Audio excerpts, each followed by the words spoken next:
Get started.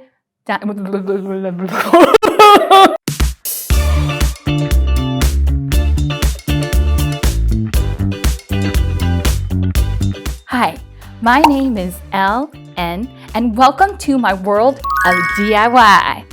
Today I'm going to show you how to make naturally dyed Easter eggs.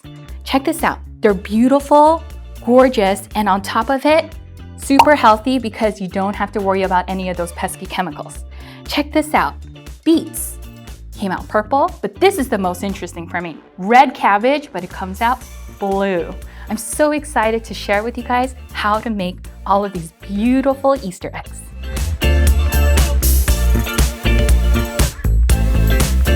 Let's get started on naturally dyeing our Easter eggs. Step 1, hard boil your eggs. I'm gonna use both white and brown eggs because you get different results. Check this one out.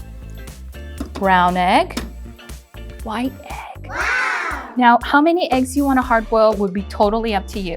Next, we're gonna pour in the water. Next, we're gonna turn on the heat. Once it comes to a rapid boil, I'm gonna turn off the heat, put on a lid, and we're gonna let it rest for at least 30 minutes. Then I'm gonna be washing it in cold water, and that's it, guys. All right, guys, part 2. We are going to make the dye. It's super easy. All you need is 1 cup of ingredient and 1 cup water. Put it in the pot, boil it all together for 20 minutes, and then you let it cool, strain out, and then we're gonna put into mason jars. Keep in mind, increased surface area increases the potency of your dye as well. So the smaller you cut your pieces, the darker the dye.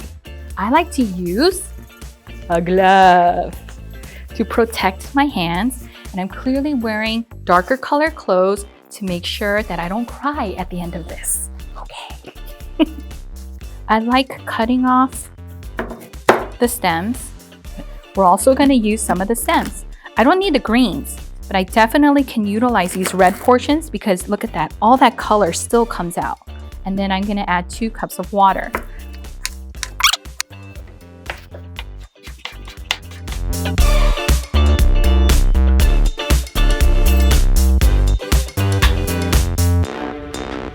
Hi guys, this is my first ever DIY video.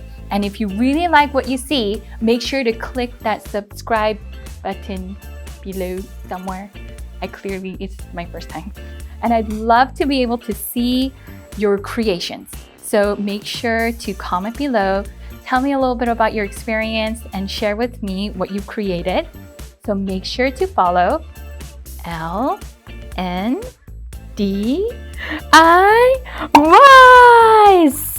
There's an S at the end.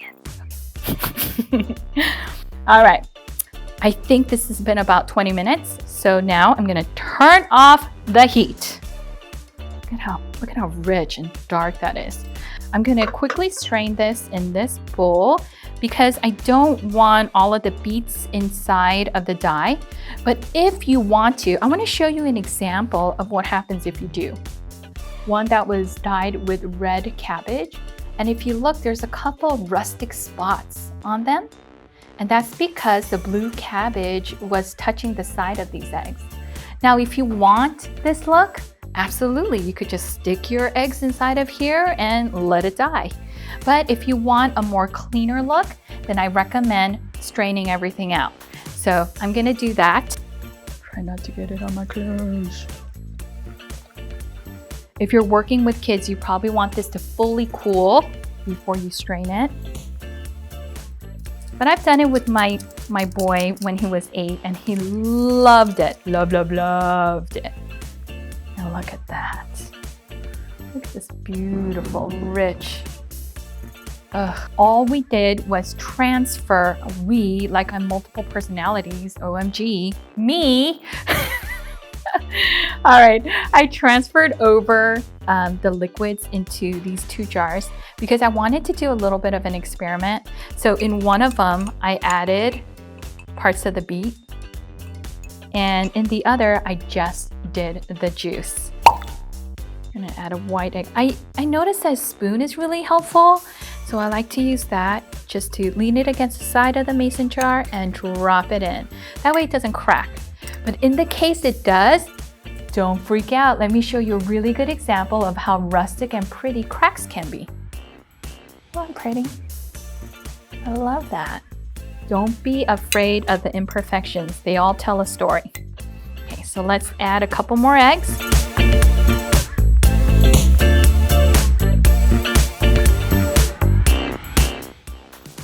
So this egg that's floating on top is gonna be partially dyed, and half of it will be really dark and there'll be like a line. All right, next part, you fill up your mason jar with your natural dye.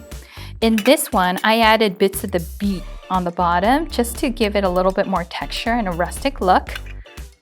Then we're gonna add 1 tablespoon vinegar per cup of dye. So this is 1 cup and this is 2 cups. I purchased this from my local H Mart.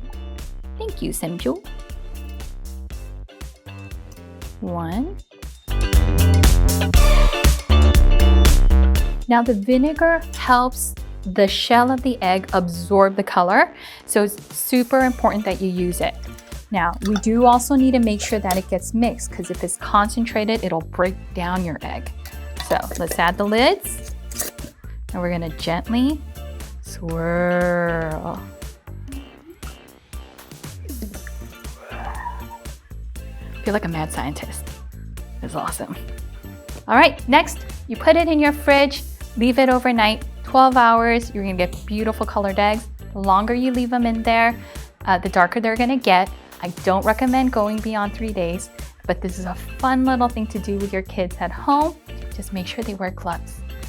Hi guys, so we are going to show you what our eggs look like once they're dyed. Now these are the 2 brown eggs that were dyed for 12 hours and the 2 white eggs that were dyed for 2 hours. Look at how there's slight color variation. But I also want to show you something that's just been sitting in here for 15 minutes. Look, the dye sets in so quickly. It's already changing colors. Isn't that cool? So when you're done, all you have to do is take this out. Don't throw away your egg carton. Super, super awesome holder. The simple paper towel to wipe them down so you don't have excess dye. And if you want, you could rub it and make it shiny with some olive oil, or you can leave them as is. All right, that ends our tutorial for our natural dyed Easter eggs. I hope you guys really enjoyed this video. I want you guys to take the time to try it out, have some fun, and make it yours. Oh, wait a sec. And tune in to the next one because I'm gonna show you what I'm gonna do with all of these lovely Easter eggs.